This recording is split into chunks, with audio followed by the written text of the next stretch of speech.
في القرن الثالث الميلادي القديس نيقولاس أسقف مدينة ميرا الرومانية، الراجل ده أبوه مات وساب له فلوس كتير جدا، فما كانش عارف يعمل بيها إيه ولا إيه، فقرر إنه يستغل الفلوس ديت كلها في الخير للأطفال والفقراء والمحتاجين. وعشان هو راجل طيب قرر إنه ينزل بالليل يجيب هدايا لكل الناس ويوزعها عليهم من غير ما حد يعرف ولا ياخد باله ولا يعرف مين عمل كده. القديس نيقولاس مات في نص القرن الرابع الميلادي. الصليبيين كبروا الموضوع حبتين، بمعنى إنهم اخترعوا حكايات وقصص وروايات عشان يضحكوا بعض الأطفال عشان يسمعوا كلام ماما وبابا، يغسلوا أسنانهم ويخلصوا طبقهم ويتكلوا على الله ويناموا.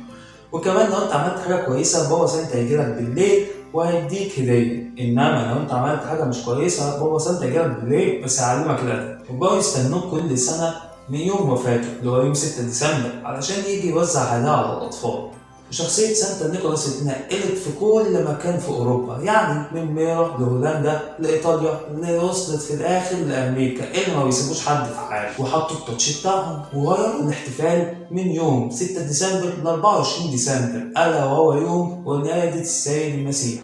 وفي رحلة تنقل اسم سانتا كلوز وتغيره حوالين دول العالم كلها، جاء عندنا كلارك مور سنة 1823 عمل قصيدة اسمها زيارة من القديس نيقولاس، وبيقول فيها ما تفهمش خير اللهم اجعله خير ان الراجل اللي اسمه سانتا ده الطيب البشوش الجدع ابو دقن بيضة وبدلة حمرا وكرش كبير بيجي كل يوم من السماء من القطب الشمالي بعربية بيقودها 8 من حيوانات الرنة اللي بتطير، وبيوزع هدايا على الأطفال من الدفاية بتاعة البيت. أي نعم الراجل خياله واسع شوية بس القصة سمعت في العالم كله. في القرن العشرين شركة كوكاكولا قررت إنها تعمل حملة دعائية إعلانية ضخمة علشان يعرفوا الناس إن أي نعم كوكاكولا بتتشرب في الصيف بس ممكن تتشرب في الشتاء عادي.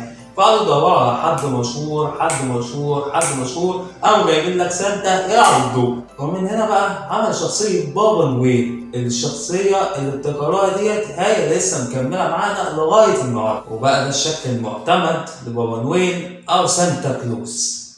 ده بقى بيجيله شغل كتير فشخ، أفلام دايس، إعلانات راشق، كلمات ما يضرش، حاجة كده عامة زي عم بيوم فؤاد عندنا. لو عايزين تتأكدوا من أي قصة وحكايات وروايات انتوا سمعتوها قبل كده تابعونا خلال أيام في برنامج أصل الإشاعة. كل سنة وانتم طيبين.